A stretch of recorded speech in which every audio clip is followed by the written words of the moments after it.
بسم اللہ الرحمن الرحیم قال النبی صلی اللہ علیہ وسلم البادئ بالسلام بریء من الکبر۔ رسول اللہ صلی اللہ علیہ وسلم نے ارشاد فرمایا کہ سلام میں پہل کرنے والا تکبر سے بری ہے۔ حدیث مبارکہ کی تشریح کچھ یوں ہے کہ جب دو انسان ایک ہی حالت میں ہو، یعنی دونوں پیدل ہو یا دونوں سوار ہو، تو ان دونوں میں سے جو سب سے پہلے سلام میں پہل کرے گا وہ تکبر سے بری ہوگا، یعنی اس کے دل سے اللہ جل شانہ تکبر نکال دے گا۔ اب یہ تکبر کیا چیز ہے؟ تکبر کی تعریف کیا ہے؟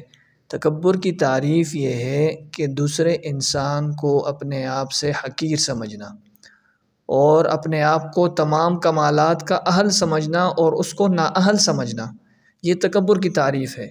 یعنی ایسا شخص دوسروں کو خاطر میں بھی نہیں لاتا اور دوسروں کو سلام کرنے میں اپنی توہین سمجھتا ہے۔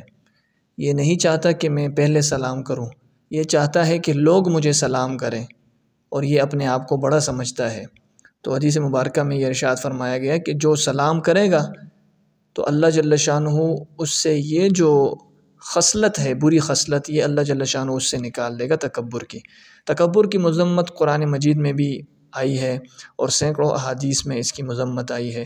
چنانچہ ایک حدیث میں ارشاد ہے کہ جس شخص کے دل میں رائی دانے کے برابر بھی تکبر ہوگا تو وہ جنت میں داخل نہیں ہو سکے گا۔ اسی طرح ایک دوسری حدیث میں نبی صلی اللہ علیہ وسلم نے ارشاد فرمایا، جو حدیث قدسی ہے، یعنی اللہ جل شانہ ارشاد فرماتے ہیں کہ تکبر اور کبریائی، عظمت اور بلندی یہ میری چادر ہے، جو اس کا دعویٰ کرے گا تو اس کو میں رسوا کر کے، ذلیل کر کے جہنم میں ڈالوں گا۔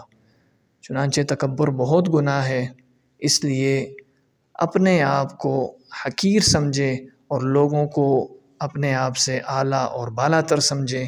اس سے یہ ہوگا کہ اللہ جل شانہ آپ کو بلندیاں نصیب کریں گے، جس طرح ایک حدیث مبارکہ میں آتا ہے کہ من تکبر وضعہ اللہ، من تواضع للہ ومن تکبر وضعہ اللہ، یعنی جو تواضع اختیار کرتا ہے، عاجزی اختیار کرتا ہے، اللہ جل شانہ اس کو بلندیاں نصیب فرماتا ہے، اور جو تکبر کرتا ہے اللہ جل شانہ اس کو گرا دیتا ہے، اس کو رسوا کر دیتا ہے۔